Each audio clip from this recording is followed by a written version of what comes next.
Bom dia, igreja. Dando continuidade ao propósito do clamor, hoje nós vamos falar sobre o personagem José. Então, podemos abrir vossas Bíblias em Gênesis, capítulo 50. Vai ser o texto base que eu usarei. Vamos fazer uma breve explanação de toda a história de José, para a gente relembrar alguns fatos e refletir sobre alguns pontos da história, mas o texto que a gente vai dedicar mais tempo encontra-se em Gênesis, capítulo de número 50, a partir do verso 14. Esperar para que todos abram.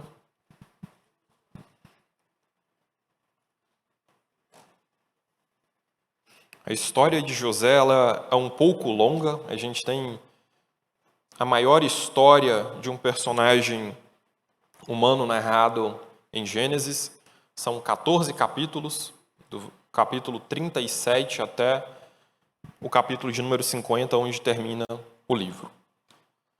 Então, Gênesis capítulo 50, a partir do verso 14, diz o seguinte: Depois de sepultar seu pai, José voltou ao Egito, com os seus irmãos e com todos os demais que o tinham acompanhado. Vendo os irmãos de José que o seu pai havia morrido, disseram: E se José tiver rancor contra nós e resolver retribuir todo o mal que lhe causamos? Então mandaram um recado a José, dizendo: Antes de morrer, teu pai nos ordenou que lhes perdoe os pecados de seus irmãos e que o trataram com maldade. Agora, pois, perdoa os pecados dos servos do Deus do teu pai. Quando recebeu o recado, José chorou. Depois vieram os irmãos, prostraram-se diante dele e disseram: Aqui estamos nós, somos teus escravos. José, porém, lhes disse: Não tenham medo, estaria eu no lugar de Deus? Vocês planejaram o mal contra mim, mas Deus planejou o bem, para que hoje fosse preservada a vida de muitos. Por isso, não tenham medo. Eu suscitarei vocês e os seus filhos. E assim os tranquilizou e lhes falou amavelmente. Até aqui. Senhor Deus, obrigado pela tua palavra, Senhor.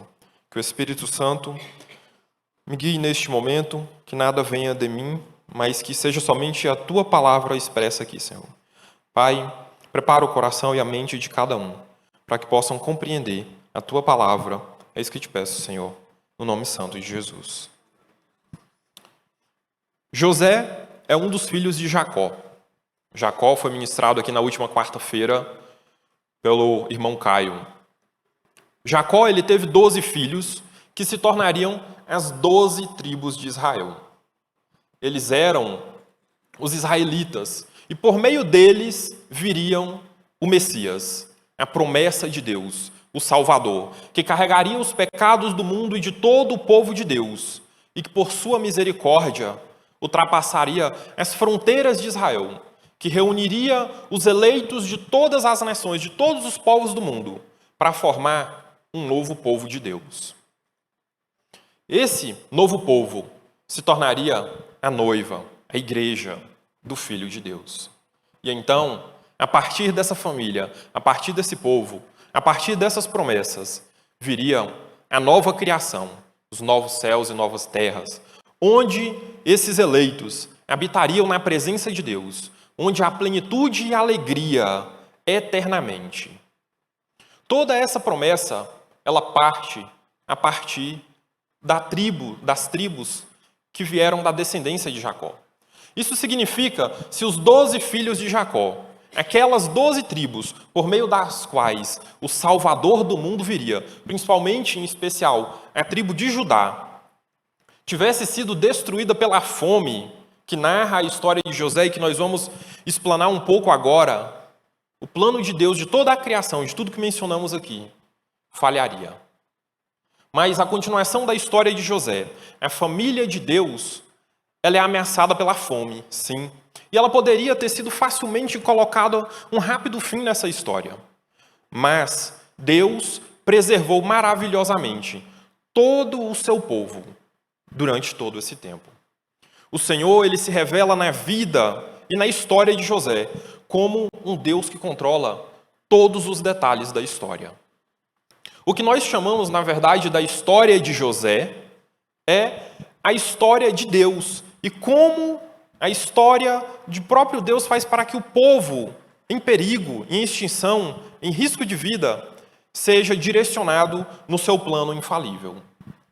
Ele revela a sua própria promessa e leva à beira do fracasso, apenas para mostrar que ele está no comando de todas as coisas, o tempo todo, planejando uma libertação que exalta o nome dele. Na perspectiva humana, a gente pode olhar para a história de José e pensar que ele é mera vítima da sorte, do acaso, ou da má sorte, no caso, né? O curso da vida dele está sendo determinado por pessoas que só querem prejudicá-lo. Os seus irmãos, ao vendê-los como escravo, a esposa de Potifar, ao mentir sobre a tentativa de abuso. A verdade é que o tema do Deus que revela e torna os maus propósitos dos homens e das mulheres, a fim de salvar o povo, ele percorre todo o Antigo Testamento e toda a Bíblia. Mas nenhuma outra história traz tão explicitamente como na narrativa de José, como Deus trabalha nos maus propósitos para os tornarem bem.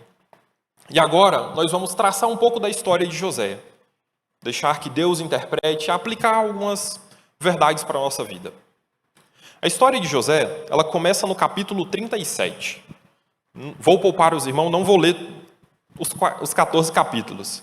Mas se puderem deixar Gênesis aberto, a gente vai ler alguns versículos até chegar no capítulo 50 novamente. Quando a história começa, José tinha 17 anos. Ele era o filho favorito de Jacó, tinha recebido até uma capa especial. E esse tratamento especial que ele recebia por parte de Jacó, claramente trouxe problemas. Quando um pai tem filhos e claramente deixa explícito que tem um filho favorito, a tendência é que os outros filhos fiquem com inveja. E Jacó, no caso aqui, tinha 12, então José tinha mais 11 para concorrer com ele. Então, o próprio texto fala que, a partir deste momento, os irmãos de José o odiavam e não podia falar com ele pacificamente. Todo o contato com os irmãos era de ódio, de ira. Provavelmente eles não se davam bem. Isso é retratado em todo o texto. Até o momento em que José tem um sonho. E esse sonho é definitivo para o desenrolar da história. Os irmãos de José, a partir desse sonho, se dobravam, juntamente com o seu pai, diante de José, como em reverência. E o texto diz que, a partir deste momento, os irmãos de José começam a odiá-lo ainda mais. A partir deste momento, então, eles esperam uma oportunidade. E essa oportunidade veio. Certa vez, quando eles estão num campo, levando as ovelhas, o seu pai Jacó manda José ir atrás dos seus irmãos. E ele vai até o campo. Quando os seus irmãos veem a oportunidade ali, eles decidem matar José. Rúben, que era o primogênito, ele argumenta e sugere que não derramasse sangue inocente ali. Então, eles decidem colocá-lo em uma cisterna e, posteriormente, vendê-lo como escravo. E assim, ele vai, finalmente, parar no Egito. José, no Egito, foi comprado como escravo de Potifar. Ele vai para a casa de Potifar. E, muito rapidamente, Deus deu a José sucesso dentro daquela casa. E as suas tarefas tomam destaque e ele rapidamente se torna o mordomo, o administrador de toda a casa de Potifar. No auge desse sucesso e retidão, de um exemplo de servo de Deus, a mulher de Potifar o calunia, acusando de uma tentativa de abuso que simplesmente não aconteceu. E ele vai parar na prisão. Novamente, Deus provê sucesso na vida de José, mesmo na prisão. E rapidamente ele é colocado como encarregado da prisão. Ele auxilia o responsável. E naquela prisão, 2 funcionários do faraó vão parar lá. Deus agracia José com o dom de interpretar o sonho daqueles 2 homens que estavam presos. E quando José diz que aconteceria interpretando os sonhos deles, e depois que acontece, um dos funcionários do faraó é morto, o outro é reestabelecido na sua posição. Ele disse para o copeiro que se lembrasse dele, que falasse para o faraó e para as outras pessoas do palácio sobre ele, para que ele saísse daquela situação. Afinal, ele estava preso injustamente. O copeiro, porém, o esquece por 2 anos. Quem consegue esquecer um fato desse? Ele acabou de ter o sonho interpretado. O texto diz que isso aconteceu 3 dias depois. E ele esquece do que aconteceu. Ele esquece de José. Mas Deus tem o propósito e ele guia o plano de toda essa história. E ele, esquecendo isso por 2 anos, o tempo passa.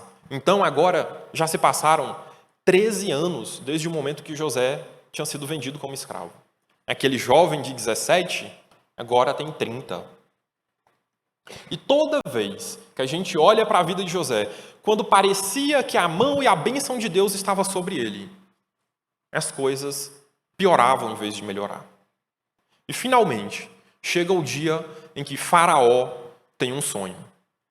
O sonho de Faraó, ele chama várias pessoas, ninguém consegue interpretar. E finalmente, o copeiro se lembra de José e fala ao faraó que na prisão tem alguém que poderia interpretar aquele sonho. O faraó chama José da prisão e conta-lhe o sonho. José, após ouvir os sonhos, na verdade eram 2 sonhos, mas tinham a mesma interpretação, ele rapidamente responde. E aqui a gente vai para o capítulo 41, para lermos junto.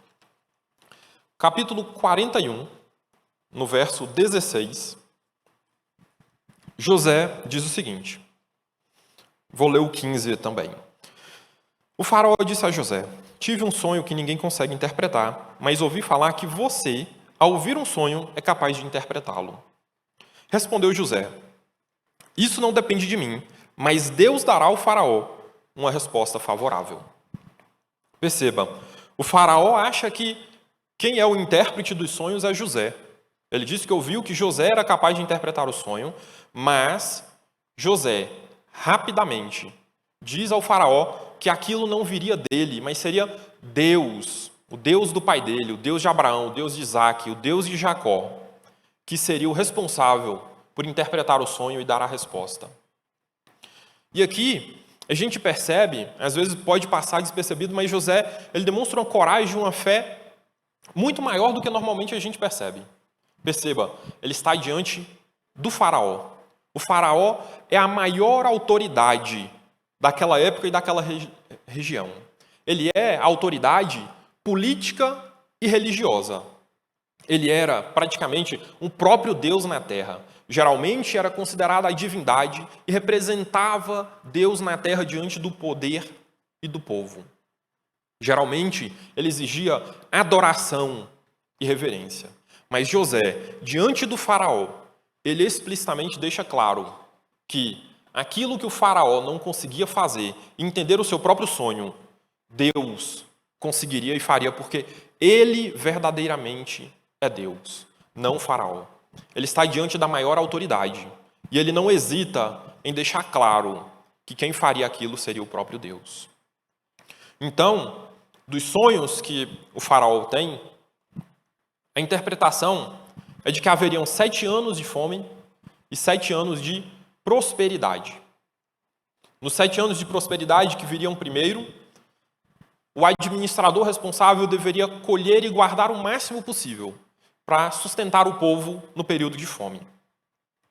Então, essa fome que se espalharia por toda a região, ela chegaria inclusive na região onde os irmãos e o pai de José estavam.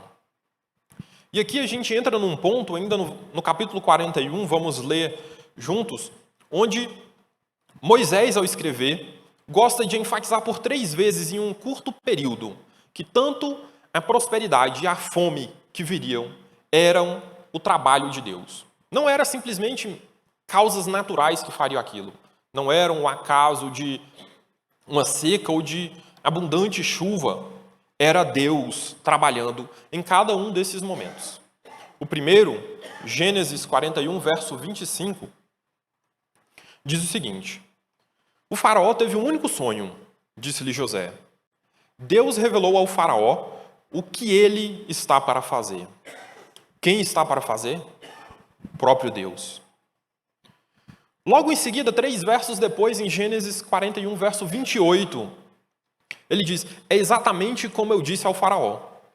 Deus mostrou ao faraó aquilo que ele está para fazer. Novamente, José e o escritor Moisés, inspirado por Deus, ressaltando que aquilo que aconteceria é a obra de Deus se realizando.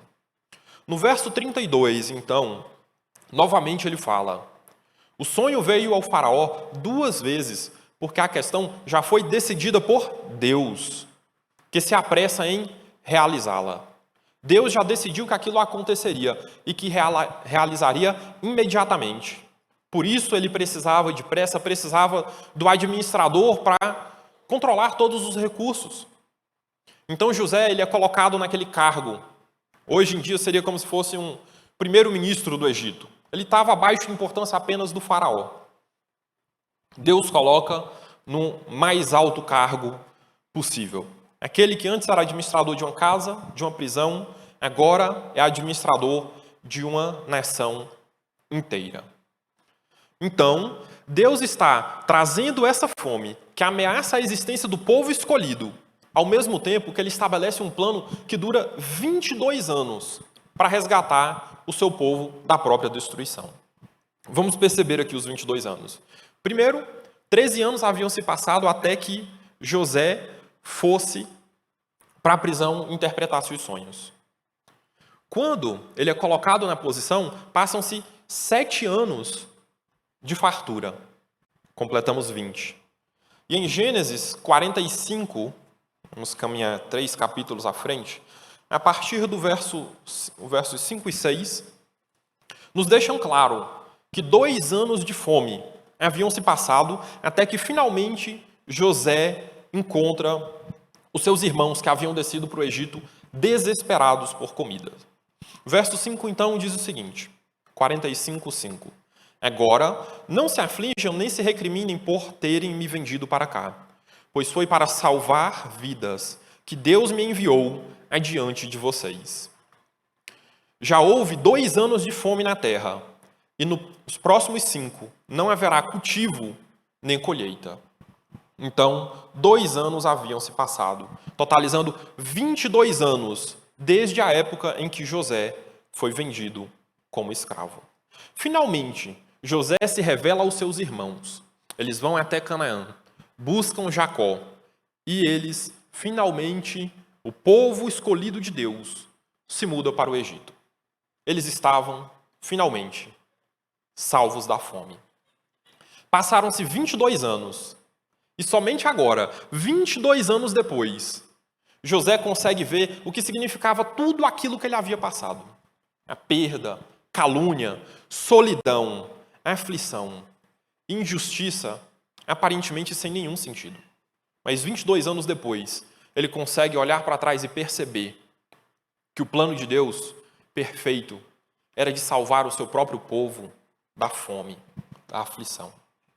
Talvez durante esses 22 anos, ele já nem conseguisse se lembrar por muito tempo do sonho que ele teve antes de tudo isso começar. 22 anos é muito tempo. Se você pensar em qualquer uma das aflições que tenha acontecido na sua vida, que ela dure por 22 anos, talvez você entre um pouco em desespero. Mas esse é um tempo onde Deus trabalha. É um tempo que às vezes a gente pode parecer que é muito para um Deus que está trabalhando em silêncio sem dizer muita coisa. Mas quando a gente olha para essa história, nós podemos perceber que nós estamos nela. Certamente, alguns de vocês aqui estão em algum ponto entre essa peregrinação. Talvez entre ser odiado pela família, ser jogado na cova, ser vendido como escravo, ou ser acusado de algo que nem mesmo fez, ser lançado na prisão e ser esquecido por aqueles que receberam uma bênção, um favor da parte de você. Isso é uma caminhada. E tudo isso pode acontecer enquanto você tenta se manter firme e íntegro, servindo a Deus.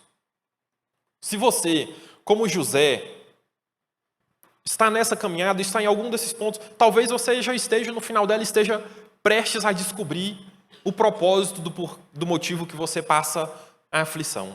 Ou talvez você esteja na caminhada e demore alguns anos ainda para descobrir. Talvez seja algo que você só descubra no céu. Nem todas as coisas, nem todas as aflições que acontecem em nossas vidas terá uma resposta clara de Deus do porquê acontecem. Mas, olhando para a história, nós podemos ter a certeza que tudo o que acontece é o plano perfeito de Deus para salvar o seu povo. Um dos principais pontos dessa história, quando a gente olha para a narrativa de José, o sofrimento que ele passou, e durante todos esses 22 anos que se passaram, até ele ter o reencontro com a sua família, é a história do Deus que coloca o seu povo em perigo, às vezes em ameaça de vida, enquanto ao mesmo tempo ele prepara nesse perigo, nessas aflições, a libertação do seu povo de forma que glorifique a Deus, que glorifique o nome dele. Vamos olhar agora para o texto de Gênesis e garantir que a gente consegue perceber a glória de Deus nisso.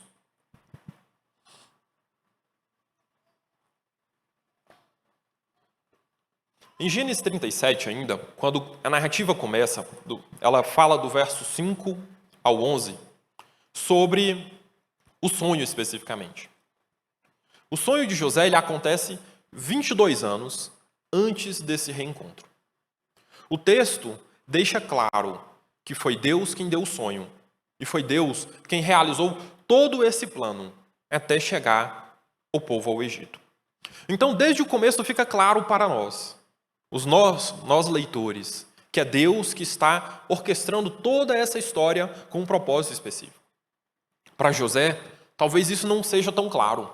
Ele está em meio ao sofrimento, ele está em meio à luta. Quando a gente lê, parece claro e óbvio, mas José percebe o plano completo somente quando os seus irmãos e a sua família estão no Egito, salvos da fome.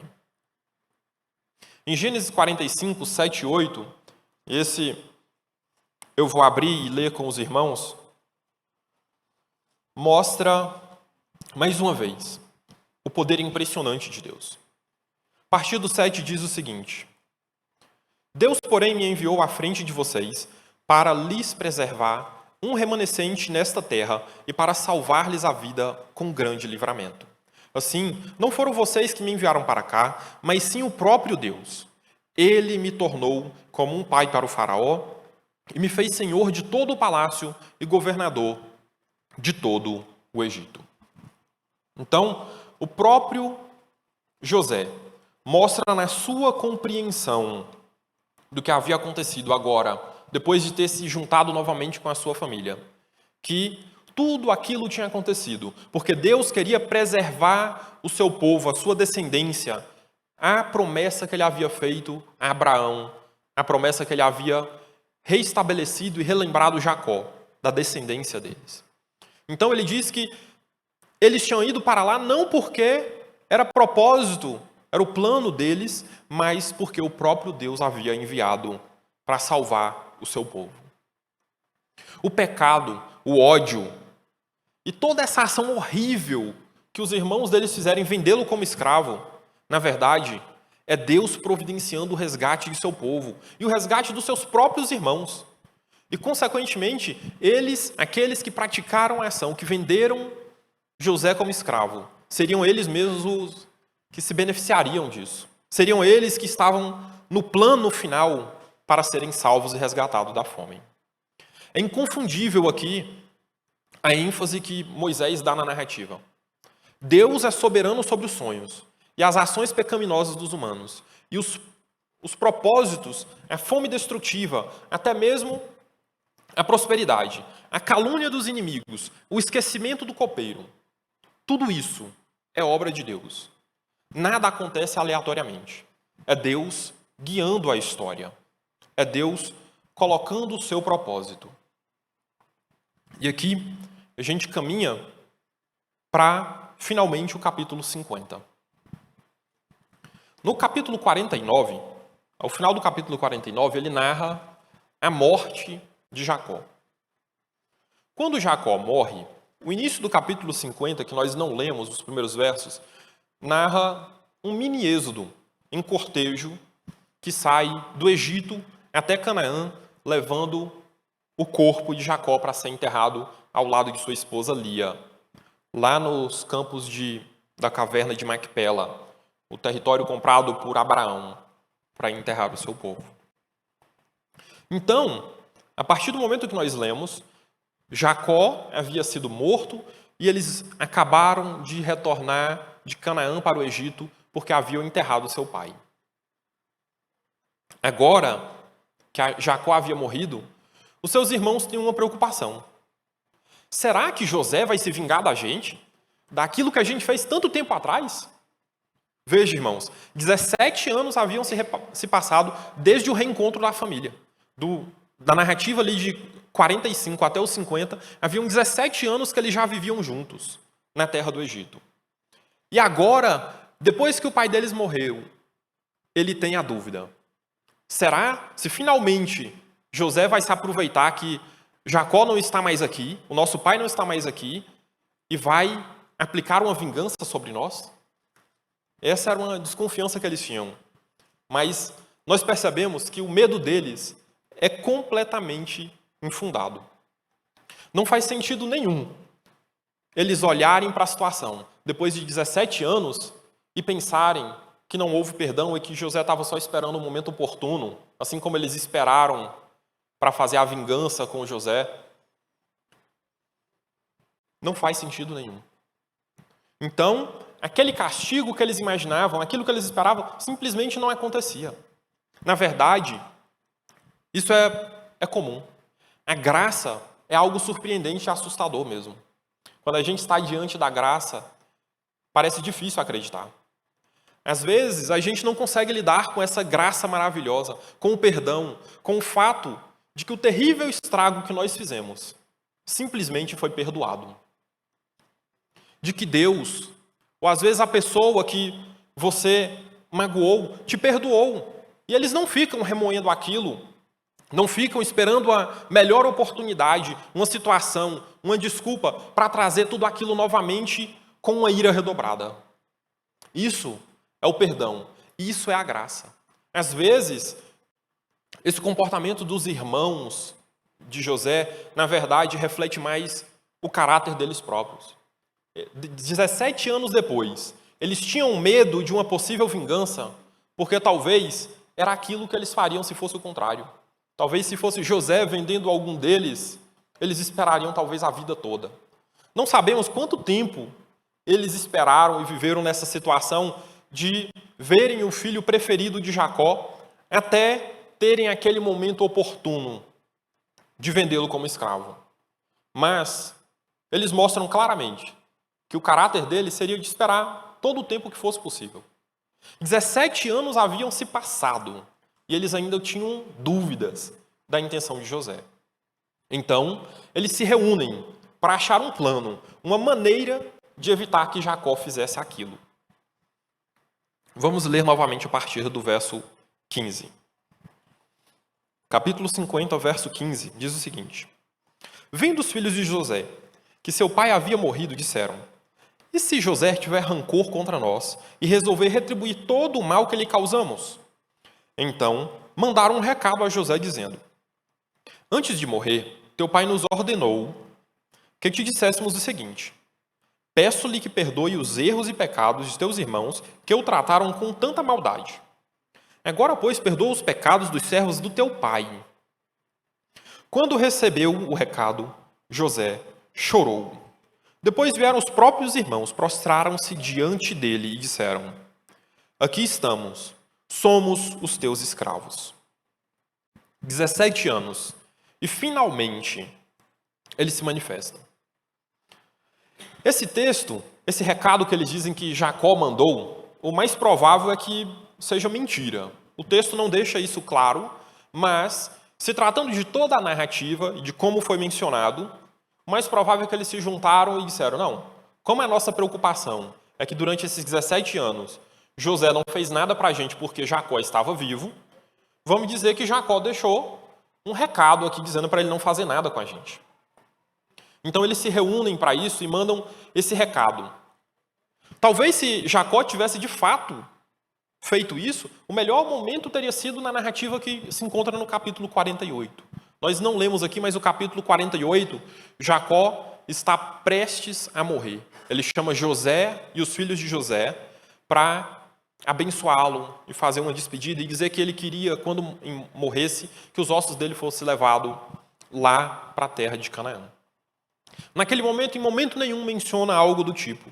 Ele abençoa os filhos de José, mas nada é mencionado sobre esse possível perdão ou possível não fazer nada quando ele morresse com os seus irmãos. O mais provável aqui é que isso era uma mentira. E essa possível mentira, na verdade, ela vem acompanhada de algo bom.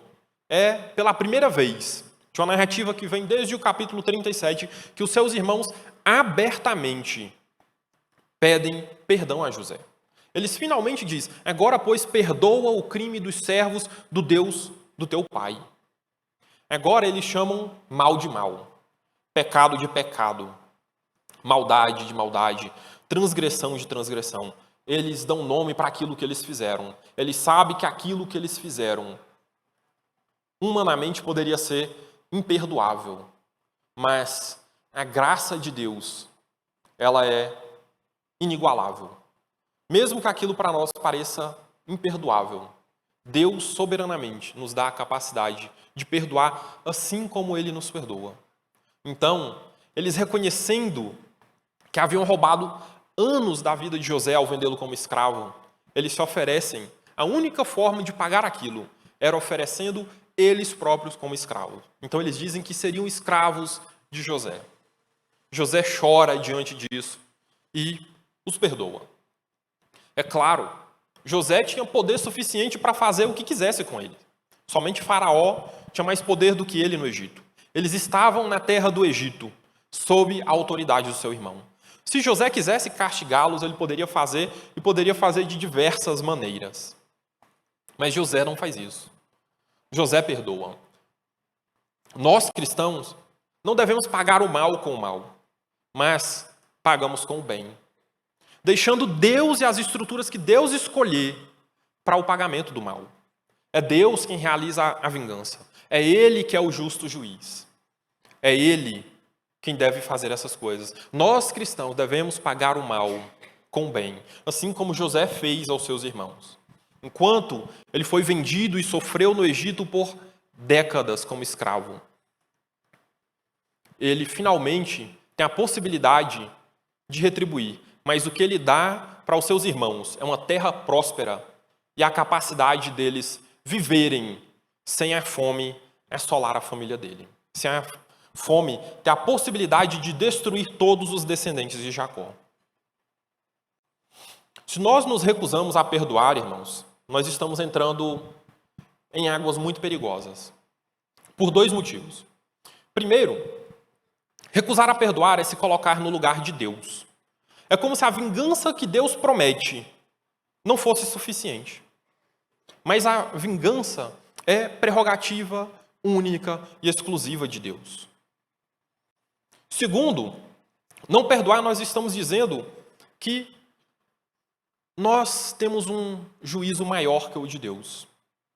Quando nós não perdoamos um descrente, nós praticamente estamos dizendo que, ainda que você vá passar a eternidade no inferno sofrendo, isso não é suficiente. Além disso, eu mesmo preciso te punir.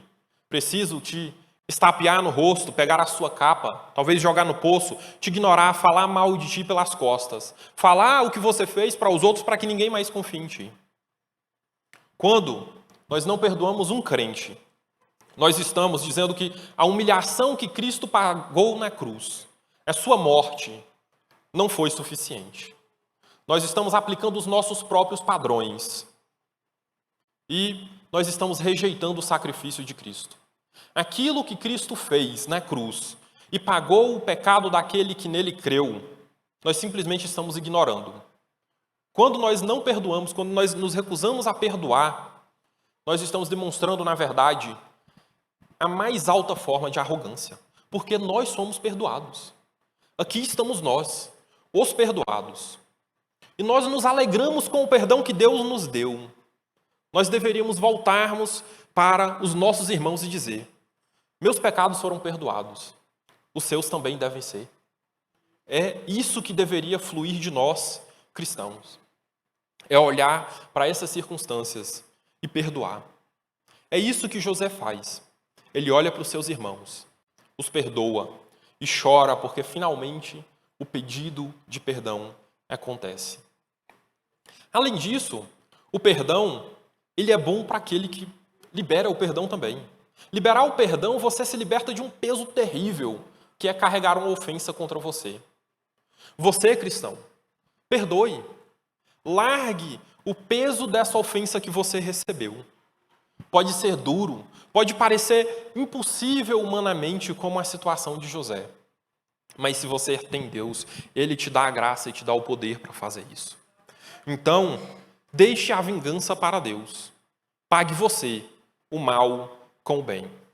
É muito melhor liberar o perdão, pagar o mal com o bem, do que levar o sabor amargo na boca de um perdão não liberado, de guardar coisas ruins no coração contra o seu irmão. Então, pague você o mal com o bem. Caminhando para o último tópico, vamos reler os versos 19 a 21 e refletir um pouquinho sobre a soberania de Deus no ato da história de José e de toda a história.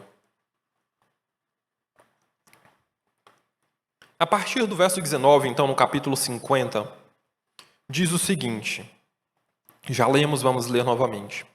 José, porém, lhes disse: não tenham medo, estaria eu no lugar de Deus? Vocês planejaram mal contra mim, mas Deus o tornou em bem, para que hoje fosse preservada a vida de muitos. Por isso não tenham medo, eu sustentarei vocês e os seus filhos. E assim os tranquilizou e lhes falou amavelmente. Perceba a fala de José. Primeiro, ele faz a pergunta retórica: estaria eu no lugar de Deus? Estar no lugar de Deus é o pecado que acompanha o ser humano desde a queda de Adão. Adão e Eva, eles caíram exatamente por querer estar no lugar de Deus. É quando a gente tenta por nós mesmos estabelecer o que é certo e errado, estabelecer as nossas próprias leis. E, rapidamente, José diz que ele não é Deus. Faraó achava que era. Mas José claramente reconhece a autoridade que está sobre ele, que é o próprio Deus. E ele diz que ele não é Deus e nem quer se parecer como Deus. Ele deixa para o próprio Deus realizar a vingança e ele reconhece que aquilo que os irmãos planejaram era mal, mas enquanto eles planejavam o mal, Deus planejava o bem. E é importante a gente olhar para esse trecho e não perder a ideia aqui. O ponto aqui não é que algo mal aconteceu e, inesperadamente, surpreendeu Deus e agora ele precisaria, de alguma forma, tornar aquele mal em bem. Não. O texto repete a mesma palavra, porque ele quer enfatizar que planejou, ou algumas versões intentou, é o mesmo significado, aplica-se para ambos. A cláusula se aplica para ambos. Basicamente, José está dizendo: vocês quiseram, vocês pretenderam, vocês realizaram o mal de me vender aos midianitas. E isso foi mal da parte dos irmãos de José. Mas Deus quis, Deus pretendeu, Deus planejou a venda de José aos midianitas para o nosso bem. Deus, ele não se surpreende com essa história e com as coisas que acontecem e coça a cabeça pensando: nossa, como eu posso usar isso agora para fazer uma coisa boa? Não, a história não é assim. Não é isso que acontece. Deus ele não está assistindo a história e se surpreende com alguns fatos. Não existe um plano B na história. A história toda é traçada e acontece perfeitamente segundo os planos de Deus. Um cientista, Peter Diamandis, ele gosta de dizer que a melhor forma de prever o futuro é criá-lo. E nós estamos exatamente diante da história, da criação e do Criador, aquele que criou a história perfeita, do início ao fim do mundo. Ele não simplesmente sabe, ele é o próprio Criador. Todas as coisas acontecem única e exclusivamente para o propósito e o plano perfeito de Deus da salvação. Ele está no comando de toda a história, desde o começo. Ele planeja, ele proveu o sonho a José. E ele, quem supervisiona toda a história durante os 22 anos, até que finalmente termina no resgate do seu povo, no resgate dos seus irmãos. Então, o sofrimento de José, ao ser mandado para longe de sua família como escravo, foi obra de Deus. O sofrimento regional causado por uma fome de 7 anos foi obra de Deus. Ele põe em perigo a vida do seu povo por meio de testes e planeja e realiza a salvação do seu próprio povo. Essa é a história de José. Essa é a história de toda a Bíblia. Essa é a história dos filhos de Deus. Para concluir, temos 2 pontos aqui para a gente refletir. O primeiro é que essa história é a sua história. Quantas vezes você vai ouvir o testemunho de alguma pessoa falando, e muitas vezes a pessoa pode dizer o seguinte: não, eu orei pela manhã por segurança, por proteção, e à tarde um acidente terrível aconteceu. Enquanto você ouve a narrativa da história, do testemunho da pessoa, ela começa a contar a providência de Deus, incrivelmente, em meio a esse acidente. E muitas vezes, geralmente é assim. Não, ele bateu a cabeça desse jeito. 1 milímetro para a direita ou para a esquerda, ele teria morrido. A mulher que passava na hora do acidente era enfermeira e ela prestou os primeiros socorros. A ambulância chegou em 5 minutos, levou ele para o hospital. No hospital, eles tinham exatamente o tipo sanguíneo que eles precisavam. A mão de Deus estava sobre tudo. Se nós não conhecêssemos a história de José, nós poderíamos olhar para essa narrativa, para esse testemunho e dizer: se a mão de Deus está sobre tudo isso, por que ele simplesmente não evitou o acidente, já que ele tem a mão tão poderosa? Por que Deus não impediu que José fosse vendido? Por que ele não impediu a calúnia da esposa de Potifar? Por que ele não impediu que o copeiro esquecesse por 2 anos? Porque o caminho de Deus é colocar o povo, mesmo em perigo, para os seus sábios propósitos. Ao mesmo tempo em que ele planeja, ao mesmo tempo em que ele, em meio a esse perigo, prepara a sua libertação, prepara a sua salvação. Por último, Deus predestinou que acontecesse, e tudo o que Deus determina, de fato acontece. A gente deve olhar para essa história de José e perceber que aquilo que foi determinado 22 anos antes, em sonho, aconteceu exatamente como Deus havia planejado. E isso tem que nos dar a segurança daquilo que ainda não aconteceu, do novo céu e da nova terra, da segunda vinda de Cristo. Porque, sabendo que a história se realiza exatamente como Deus planejou, nós podemos ter a certeza das promessas que nós temos se realizará exatamente como está escrito na palavra de Deus. E aqui tem um ponto importante para a gente refletir a partir da história de José. Milhares de pessoas, eles não gostam de ouvir, nessa história, o que Deus faz na história de José. Muitas pessoas não querem acreditar que Deus governa toda a história e as ações de homens pecaminosos, como a ação odiosa dos irmãos de José.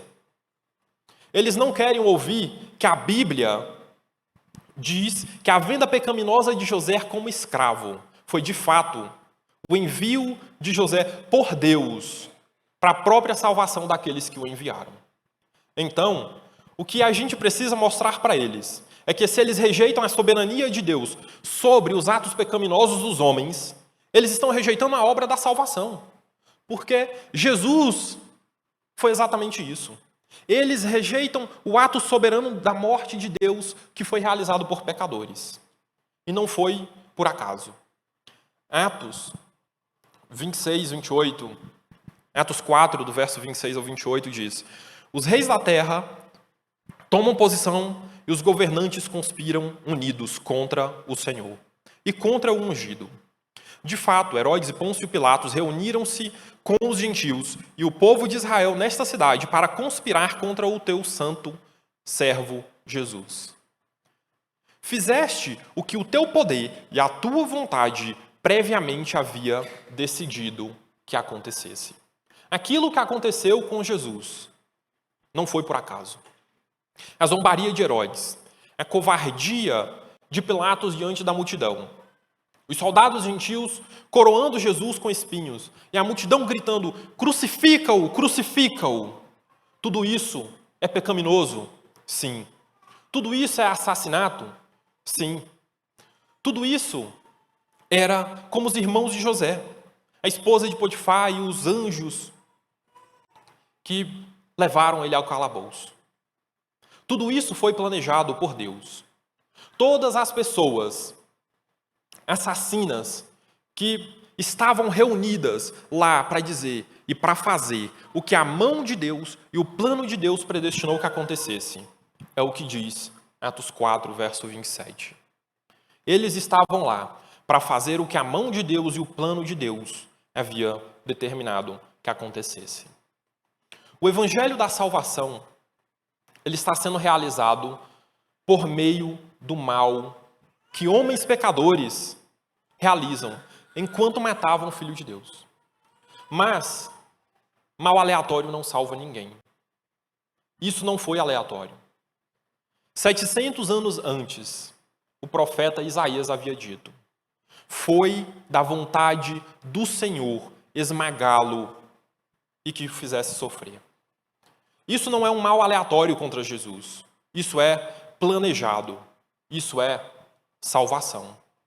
Não há evangelho, não é salvação. Se Deus não puder, em seu plano soberano, em sua perfeita santidade, governar o ato de homens pecadores para levar o filho dele à cruz. A mensagem de Gênesis, da vida de José, da morte de Jesus e de toda a Bíblia é que Deus reina em amor soberano sobre o seu povo. Nos colocando muitas vezes em perigo, sim. Mas ao mesmo tempo ele opera a nossa salvação. Nos tira da aflição e da punição que seria justa. Atos 14, 22 diz que por muitas tribulações nos importa entrar no reino. Apesar das tribulações, o que nos importa é entrar no reino. Salmo 34, 19. Diz: são muitas as aflições do justo, mas o Senhor os livra de todas. Satanás e os homens pecadores intentam e planejam para o mal, mas Deus planeja para o bem, para a salvação do povo dele. Oremos. Pai querido e maravilhoso, graças te damos, Senhor, porque a tua obra, a tua história é perfeita, Pai. O Senhor guia toda a história e nós podemos ter a confiança, Senhor, que os teus planos são perfeitos e maiores que os nossos, Pai. Pai, nos dê a segurança na tua palavra, Senhor, para que a gente possa olhar para a cruz, olhar para a tua obra perfeita e ver a tua mão poderosa agindo em todos os detalhes, Senhor. Olhando e confiando, Senhor, na tua palavra, nós podemos ter a certeza que tudo o que acontece, a tua mão está nos guardando e a tua mão está nos guiando para o teu justo propósito, Senhor. Nós sabemos que mesmo diante das adversidades, Senhor, nós podemos confiar em Ti. E nós podemos saber que as promessas que ainda não se realizaram irão cumprir, porque toda aquela que já se realizou, tudo aquilo que você já prometeu, você cumpriu exatamente como havia descrito, Senhor. Nós podemos ter essa confiança na Tua palavra, Senhor. Nós podemos dormir e descansar. Nós podemos ter a capacidade de saber que nós somos salvos, porque a Tua obra na cruz foi perfeita, Senhor. O Senhor nos perdoou, Pai, quando nós éramos pecadores e nós não merecíamos, Senhor, nenhum perdão. Graça é surpreendente. E às vezes, quando parece que aquilo que nós cometemos seja incapaz de haver perdão, Senhor, a sua graça, a sua tranquilidade cai sobre nós e traz o perdão mais uma vez quando nós nos arrependemos, Senhor.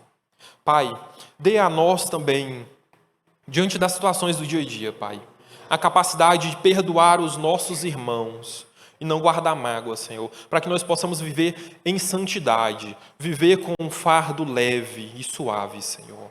É isso que te peço, Senhor, no nome santo de Jesus. Abençoe este domingo e nos traga de volta à noite para ouvir a Tua palavra. Amém, Senhor.